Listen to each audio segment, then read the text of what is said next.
Hello, this is the voice of Kayfabe News' Flippin' Marks, the only voice you ever need to listen to, and the only voice that's worth a damn.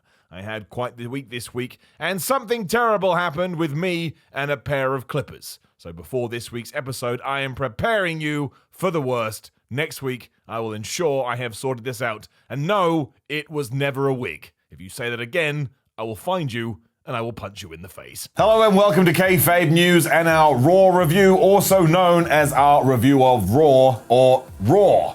You know that as R-O-R? It's confusing, right? Because it sounds just like Raw. Just don't get mad at what I'm saying. I mean, it makes more sense than what we saw this week. Anyway, it was a bad time for WWE on the most recent episode of Monday Night Raw, as a broken production truck meant viewers across the globe, or universe, didn't actually get to see the planned finish of the show. Just as Drew McIntyre had used some bolt cutters to get into the Hell in a Cell structure, I assume to murder Randy Orton, the program just went off air. It seemed very odd all around, given that this was the last meeting between the two before they clash at the pay-per-view on Sunday. But we here at Kayfabe News can exclusively reveal that it was due to technical errors caused when director and head producer Kevin Dunn broke WWE's flux capacitor after asking for yet another camera cut. Given we were already up to 456 for the segment, it was simply too much for the system, causing it to malfunction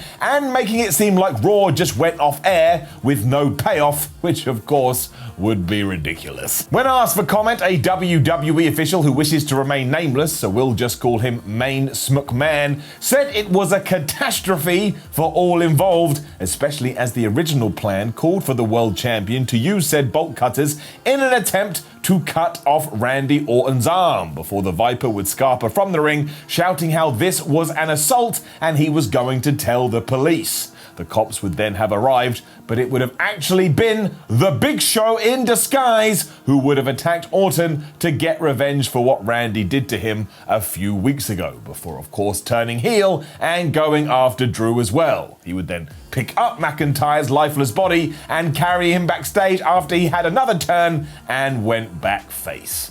WWE is keen to try and get this done on next week's Raw, so don't be surprised if we see a nonsense finish during their clash in the Hell in a Cell, despite the whole point of that thing to prevent things exactly like that. Plans at the moment will see Drew and Randy fight through to the year 2045, when Orton's firstborn will take over the fight to keep it in the family. Stay tuned for more, and don't forget, when WWE does do this, it'll be far better than what happened at Hell in a Cell 2019. Elsewhere on Raw, we also learned that even with all the hype, Keith Lee actually isn't very good. I mean, his win-loss record since he debuted on Monday nights is now 10 matches, 3 wins, 2 draws, and 5 losses. I've watched Spawn since I was born, and I can tell you right away that if a manager had that on his CV, he would be fired. It's a country mile away from the Lee showdown in NXT, where he was the first ever world and North American champion. And it was even worse on Raw, as he lost to Braun Strowman, a man with serious anger management problems, but also he's been on a poor run of form too. Now, it is only fair to mention that Strowman headbutted Keith right in the penis, but these things happen mid-match and you have to be prepared. For example, why wasn't Lee wearing a cup? It got even worse after this, as Lee lost his rag and returned the favor, as they say, by hitting Braun in the balls. And if I was Strowman, I would sue Keith Lee, as there's no way that he is now going to be able to procreate. The mini monsters among men are now less likely to be a thing than ever. And doesn't that just suck?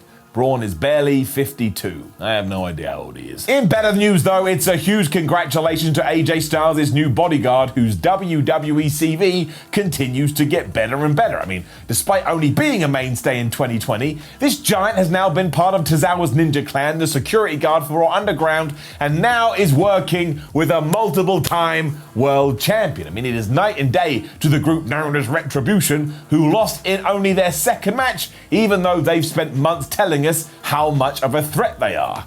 If this isn't proof that being professional and saying yes to opportunity isn't far better for one's career, then I don't know what is. He was also a big factor that he cheered AJ Styles on to victory, once again proving that this crop of NXT wrestlers who have recently been called up are a pile of wank. I mean, we've already discussed Keith Lee, but Matt Riddle's record, ever since he debuted on SmackDown, has been 12 matches, 9 wins and 3 losses.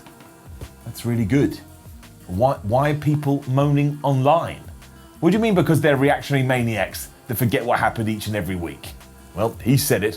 Anyway, I don't know, you tell me. Styles won, so good for him. Asuka is also still your women's champion after she defeated Lana pretty easily, likely due to Lana's serious internal injuries from being thrown through tables for a month. While Nia Jax and Shayna Baszler also showed us what a great and dominant tag team they are once more. Because even though they were facing 3 random teams that they were not ready for, they beat all of them with ease. I mean, these two are just incredible. They don't even like each other, and yet look at them. I am very impressed, and I look forward to their next challenge. I mean, they shall surely right now they're on the cusp of a reign that will go down in the history books. This is truly special, my friends, and we should all be very, very happy that we're alive to see it, because we could be dead or in the womb. Talking about truly special moments too, we were treated to a treat last night when the legendary luchador known as El Gran Gordo finally debuted on Raw.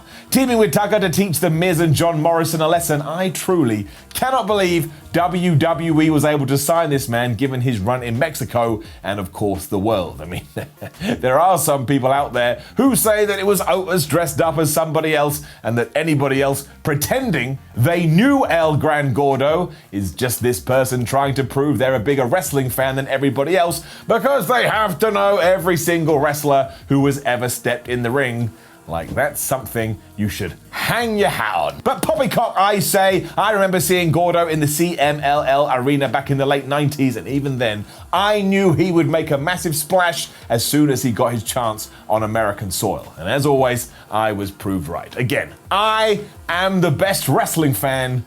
Now, where is my replica title? Elias also performed a concert, which was odd as this was a wrestling show, but the man certainly can carry a tune, and Kofi Kingston got over the tragic breakup of the New Day by beating Sheamus, who is not having any luck at the moment. I mean, he has only won 1 of his last 10 matches, and that straight up sucks. Also doesn't say much for Kofi. Why on earth did it take him so long to do away with this loser? I mean, he's probably still emotionally drained from saying goodbye to his dad, Big E. We also learned more about the relationship between Alexa Bliss and The Fiend. And when I say that, I mean she's just gone nuts, and he seems to love it. I mean, not only did the pair beat up the Hurt Business, but we also learned that Bliss has been invited into the Firefly Funhouse and could be a new character. I mean, this is necessary as Rambling Rabbit was sadly eaten by a buzzard during all of this, so thoughts to his friends and family. But why isn't WWE sending somebody in to check on Alexa? I mean, I will never know. They just don't care. They're just gonna let that psycho control her thoughts and her brain. We don't see anything wrong with it. This is disgusting, I tell you. Disgusting, and just more evidence about why some politicians are livid at WWE's practices. And that was this week's Raw summed up in a nutshell, and I look forward to the 3 Hell in a Cell matches at the pay-per-view this Sunday, because let's face it, you can never have too many Hell in a Cell matches. And it's the name of the pay-per-view, so what else are you going to do? Someone's likely going to die as well if the law of averages stands up. My worry is Jey Uso, Roman Reigns, is not a happy chap. Now, please do like the video, share it, and hit that subscribe button, because if you don't, WWE will add an extra hour to Raw. And even then, you would still watch, wouldn't you, you absolute idiots. Take care, and good night.